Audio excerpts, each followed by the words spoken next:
E aí, seus capitalistas selvagens, tudo beleza com vocês? Vocês já se perguntaram, já pararam para pensar o que é que determina a taxa de câmbio? Por que que às vezes o dólar vale, um dólar vale R$3, depois um dólar vale R$5, depois um dólar vale R$4,50 e a relação também entre o dólar e o euro muda, dólar e libra, dólar e rúpia indiana, dólar americano e dólar canadense. O que é que determina a taxa de câmbio? Já que os dois são dinheiros, porque um dinheiro vale mais do que o outro, ou um papel de um dinheiro é trocado por mais papéis do outro dinheiro, ou tem um poder de compra maior ou menor. O que é que determina a taxa de câmbio? Essa é uma das questões mais intrigantes da economia e é isso que eu vou responder para vocês nesse vídeo de hoje, fechou? Então fica até o final, vai ser um vídeo muito interessante, cheio de informação rica, gratuito para vocês, beleza? Chega de papo então, vamos começar com esse vídeo aqui.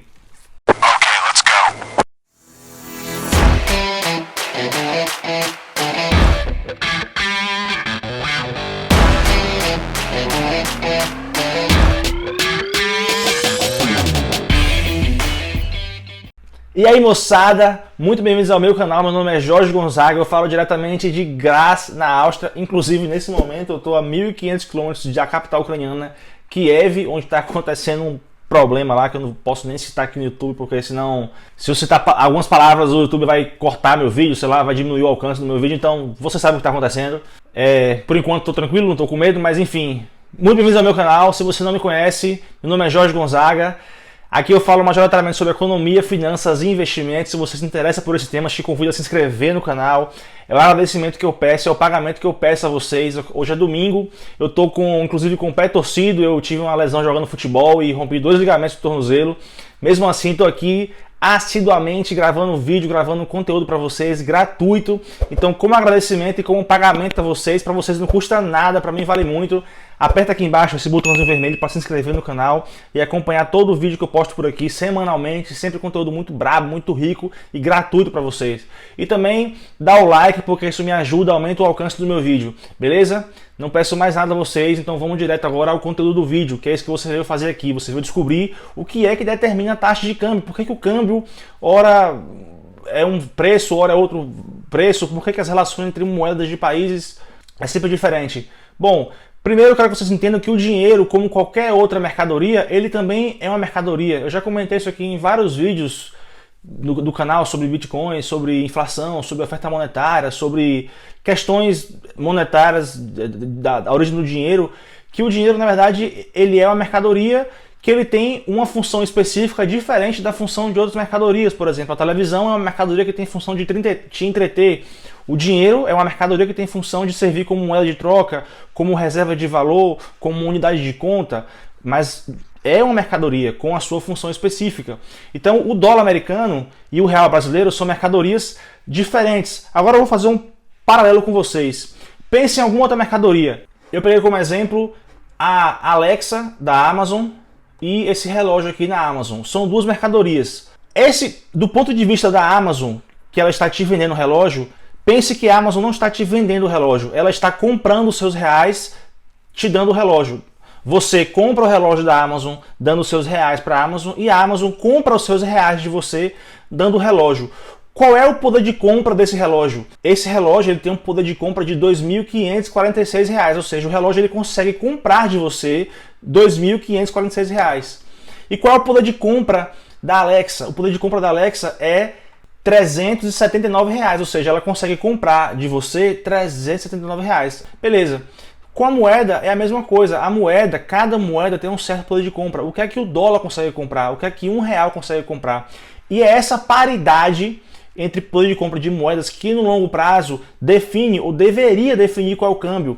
Então, por exemplo, se você pega aqui esses dois produtos que eu falei, o relógio que custa 2.546 dividido pelo preço do Echo Dot, da Alexa, 379, você tem que o relógio tem um poder de compra de 6,71 vezes o preço do poder de compra da Alexa. Você tem que fazer essa mesma relação com moedas. Por exemplo, você pega um certo produto que existe em várias economias, como por exemplo o Big Mac, existe o Big Mac Index. Quantos dólares você precisa para comprar um Big Mac? E quantos reais você precisa para comprar o mesmo Big Mac? E aí você consegue comparar qual é o poder de compra de US$ 1 contra o poder de compra de R$ 1. E você consegue ter essa paridade de relação entre os dois e saber quanto deveria valer o câmbio. Porque no longo prazo, o câmbio entre moedas ele é determinado pela razão, pela proporção, pela relação entre o poder de compra de duas moedas. O nome dessa teoria chama PPP, Purchasing Power Parity, que traduzindo para o português é teoria da paridade do poder de compra, ou seja, paridade do poder de compra. Que nada mais é do que você pegar vários produtos que existem em várias economias e você vê dentro daquela economia específica quantos dinheiros daquela economia você precisa para comprar aquele produto, quantos dinheiros de outra economia você precisa para comprar aquele mesmo produto. Inclusive, se vocês pensarem no Google Big Mac Index e entrarem no primeiro link que tem aqui, ó, Burger Economics, vocês vão achar esse site, The Big Mac Index. Isso é uma coisa real da economia, é o índice do Big Mac, que ele usa o preço do Big Mac dos Estados Unidos como o câmbio base, e ele compara e ele diz qual deveria ser o valor justo de outras moedas do mundo usando esse índice. Então, por exemplo, ele fala aqui que, sei lá, na Suíça, nos Estados Unidos, um Big Mac custa 5,81. Na Suíça, o Big Mac custa 6,50 francos. Então, que o câmbio deveria ser de 1,12, mas na verdade o câmbio está de 0,93. Então, ele fala que o franco suíço está, no mercado atual, está super avaliado em 20% o valor que deveria estar. Porque uma coisa é o preço que o câmbio deveria ser. O preço que o câmbio deveria ser tem essa teoria do valor da paridade da moeda, que é o poder de compra que uma moeda tem contra o poder de compra que outra moeda tem, que no fim das contas é determinado pela demanda que aquela moeda tem. Ou seja, qual é a força da demanda de que as pessoas demandam o dólar e qual é a força da demanda das pessoas que demandam o real. A demanda do real é o que determina qual é o preço do real e qual é o poder de compra do real. E a demanda do dólar é o que determina o poder de compra do dólar. E quando você bota a demanda e oferta e você tem o poder de compra do dólar, demanda e oferta, o poder de compra do real. Quando você pega o poder de compra de um e de outro, você tem o que deveria ser o câmbio justo, que é o poder de paridade, a paridade do poder de compra entre as duas moedas. E aqui nesse site, ó, ele explica aqui embaixo, ele fala, por exemplo, que a do Brasil está 25% sobreavaliada em relação ao real, que o real brasileiro deveria ser 25% mais valioso do que o dólar, considerando o índice do Big Mac, considerando quantos reais você precisa comprar um Big Mac e quantos dólares você precisa comprar um Big Mac. E aqui embaixo ele explica, ó, que está relacionado com o poder de compra. Por exemplo, ele fala aqui, ó, ele pega a moeda Yuan, ele fala que na China, para você comprar um Big Mac, você precisa de 20 Yuans. E nos Estados Unidos, para você comprar o mesmo Big Mac, você precisa de 5 dólares. Ou seja, é como se um dólar devesse valer 4 vezes um Yuan. Ou seja, com 5 dólares você consegue comprar a mesma coisa que 20 Yuans compra. Então, um dólar deveria valer 4 Yuans. Só que ele diz que o Yuan, na verdade, está valendo 6,4. Então, que com um dólar você está conseguindo comprar muito mais Yuans do que você, por essa teoria do Big Mac, conseguiria comprar. Então o Yuan está sobrevalorizado. Só que essa teoria é falha quando você usa apenas um produto. Na verdade, você deveria pegar a cesta de vários produtos, porque digamos que no caso específico do Big Mac tem algum fator regulatório, algum fator climático que faz com que o Big Mac, para ser produzido na China, seja muito mais caro do que nos Estados Unidos. Então, por esse fator específico, o Big Mac é um pouco mais caro na China do que deveria ser, ou um pouco mais barato do que deveria ser. Mas se você pegar vários produtos e fizer uma média de uma cesta de produtos, você pegar produtos que tem em vários países, iPhone, Coca-Cola, algum fone específico, algum computador específico, sei lá, um quilo de batata, um quilo de arroz, um quilo de uma carne, e você fizer uma média, talvez você ache um valor um pouco mais justo. Por isso que esse método de paridade de compra ele é falho quando você usa apenas um parâmetro. Mas o Big Mac já é um grande parâmetro, é um bom parâmetro, na verdade. E aqui ele até explica, ó, ele usa o termo PPP, deixa eu traduzir para isso aqui em português. O PPP sinaliza para onde as taxas de câmbios deveriam se dirigir no longo prazo. E fala que diz pouco sobre a taxa de câmbio de equilíbrio atual, porque na verdade o que determina o preço do câmbio no longo prazo é essa paridade do poder de compra, mas o que determina o preço do poder de compra na atualidade é basicamente o mercado Forex, que é o mercado de Foreign Exchange, ou seja, câmbio internacional.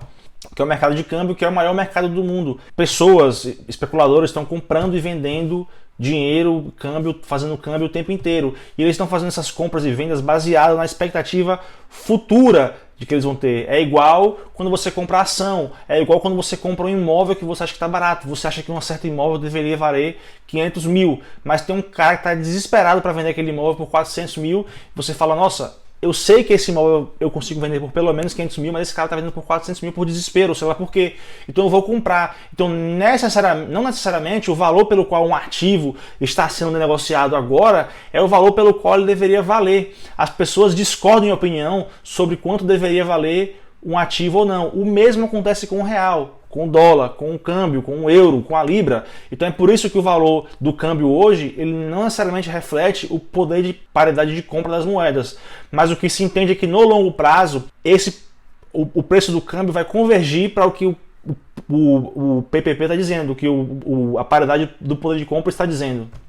Por exemplo, eu já expliquei aqui várias vezes no canal que os juros, quando o governo aumenta ou diminui a taxa de juros, ele aumenta ou diminui a oferta monetária daquela moeda. E quando ele imprime dinheiro também, ele aumenta a oferta monetária daquela moeda. Ou seja, o poder de compra daquela moeda vai diminuir. E se você compara o poder de compra daquela moeda com outra moeda, você vai ver que agora a moeda que teve mais impressão, mais emissão monetária, vai valer menos em relação à outra que não teve, ou que teve menos emissão monetária. Só que se o Fed, o Banco Central Americano, por exemplo, anunciar que está pensando em aumentar a taxa de juros, não necessariamente aquela moeda perdeu o valor de compra, porque ainda não foi aumentada a taxa de juros, ou seja, o crédito ainda não aumentou, ainda não existe uma oferta monetária maior daquela moeda, ainda não existe, mas o Fed está sinalizando de que pode existir. Então, os especuladores do mercado, eles se antecipam a isso. Eles começam a vender os seus dólares e comprar outra moeda, imaginando que no futuro o dólar vai valer menos do que ele vale hoje. Só que esse movimento de vender dólar e comprar outra moeda, na prática já muda o câmbio do dólar hoje, mesmo que na teoria, pela paridade do poder de compra, nada ainda tenha mudado, porque os juros ainda não aumentou efetivamente, mas o mercado já está se antecipando a esse movimento. Porque o mercado, qualquer mercado de ações, de imóveis, de forex, de câmbio, ele está tentando antecipar o que vai acontecer no futuro. Ele está entendendo que no futuro a taxa de câmbio deveria ser tal e ele já começa a fazer o movimento hoje para tentar refletir o que vai acontecer no futuro. Porque no fim das contas, o que determina o câmbio de uma moeda é a demanda e a oferta daquela moeda no mercado em relação à demanda e oferta de outra moeda no mercado, que lá no fim do túnel se reflete em qual é o poder de compra dessa moeda e qual é o poder de compra daquela outra moeda. E ainda sobre isso dos juros, vocês viram que o Brasil foi abaixando a taxa Selic muito rapidamente, até 2%, e no momento que isso acontecia, o preço do dólar foi aumentando em relação ao real. Por quê? Porque quando os juros do Brasil vai abaixando, entende-se que haverá uma oferta monetária maior. Inclusive, acho que eu falei aqui no vídeo errado. Eu falei que o Fed iria aumentar a taxa de juros e isso ia aumentar a oferta monetária. Ao contrário, quando o Banco Central anuncia que vai aumentar a taxa de juros, isso significa que vai diminuir a oferta monetária. Então, o valor dessa moeda tende a aumentar em relação a outras moedas. No caso do Brasil, é um exemplo. Quando o Brasil diminui a taxa de juros, significa que quando você é investidor, por exemplo, você vai investir na renda fixa do Brasil, você vai passar a receber um prêmio de risco maior. Um prêmio de risco menor. Você vai receber menos juros pelo seu investimento no Brasil, no Tesouro Direto, por exemplo, comprando título do Tesouro Brasileiro. Quando o Brasil agora está aumentando os juros, a gente está vendo que o preço do dólar em relação ao real está caindo. Por quê? Porque agora muita gente está ficando mais interessada em entrar no mercado brasileiro para comprar títulos do mercado brasileiro para investir no Brasil, já que o Brasil está pagando uma taxa de juros alta. Só que para fazer isso, qual é o movimento que o investidor tem que fazer? Ele tem que vender, ele tem que comprar real e vender os dólares. Quando ele quer comprar o real e vender os dólares, o preço do real em relação ao dólar aumenta, o dólar fica mais caro. É por isso que antes um dólar valia 5,50 e agora um dólar vale 5 ou menos que 5, nem sei quanto é que está o câmbio agora. E é por isso que nesse momento do que está acontecendo na Rússia e a Ucrânia, o Banco Central russo aumentou a taxa de juros de 9% para 20% em um dia. Por quê? Porque viu que a economia russa estava indo para o buraco, mas para tentar manter o dinheiro dos investidores na Rússia, ele tentou criar um incentivo do tipo, eu vou aumentar a minha taxa de juros para 20% para te incentivar a manter os seus investimentos comigo, porque agora eu estou pagando para você um juros de 20%, ao invés de um juros de 9%. Mas até isso também é muito relativo, assim, qual é o poder de compra de uma moeda, qual é a demanda e a oferta daquela moeda. Sei lá, se eu pensar, por exemplo, numa obra de arte, por que uma obra de arte pode valer R$1 milhão e uma outra obra de arte pode valer R$200? O que é que muda? Às vezes a percepção de valor é muito sutil, às vezes tem coisa que alguém está vendo e outro não está vendo. Por exemplo, uma camisa da seleção brasileira, se você comprar na Centauro, custa, sei lá, R$300. Agora uma camisa da seleção brasileira que é igualzinha da Centauro, mas que Neymar usou num jogo de final de Copa do Mundo, ela tem outro valor. A percepção de valor em cima daquela camisa é outro, por mais que seja a mesma camisa. Então, às vezes, também a percepção de valor de uma moeda em relação à outra não necessariamente reflete o poder de compra daquela moeda atualmente. Mas vamos supor que entra nos Estados Unidos um governo menos liberal e que acha que o Estado tem que fazer tudo e acha que o Estado tem que prover tudo. As pessoas começam a entender que mesmo que o poder de compra daquela moeda ainda não tenha mudado, porque aquele presidente ainda não foi eleito, mas elas entendem que aquele presidente, ao assumir o cargo, ele vai gastar muito dinheiro público, vai ter que emitir muita moeda, vai ter que imprimir muito, e isso vai desvalorizar aquela moeda no futuro. Então as pessoas já começam a entender que isso vai acontecer e já começam a querer se desfazer dos seus dólares pensando no que vai acontecer. Tem coisas pequenas na percepção de valor de uma moeda que influencia a percepção de valor que as pessoas têm sobre essa moeda agora. Mesmo que na prática, aquela teoria da paridade do poder de compra da moeda ainda não tenha refletido isso. Só que eu repito, no longo prazo, numa janela longa de tempo, de 10, 15, 20 anos, o que determina o câmbio vai sempre convergir para isso. Qual é o poder de compra dessa moeda comparado ao poder de compra dessa moeda. Da mesma forma que eu mostrei o relógio e a Alexa. O relógio ele vale 6,7 vezes mais do que a Alexa, porque o relógio tem um poder de compra 6,7 vezes mais do que a Alexa. O relógio consegue comprar 6,7 vezes mais reais do que a Alexa consegue comprar. Muito obrigado por ter acompanhado esse vídeo de hoje. Agradeço muito se você ficou até o final. Se você ficou até o final, também te dou parabéns, porque eu sei que você é uma pessoa que está querendo aprender, está interessada em não ser alienada, de entender como funciona a economia, para onde vai o seu dinheiro. Isso é importante para você saber administrar os seus recursos, aqueles recursos que você sua a vida inteira para conquistar, para conseguir. É o seu patrimônio, a sua vida. Mais uma vez eu peço aí como agradecimento o seu like, a sua inscrição. Para mim vale muita coisa, para você não custa nada, beleza? Fica comigo, a gente se vê então no próximo vídeo. Um abraço, espalhe a palavra e tchau!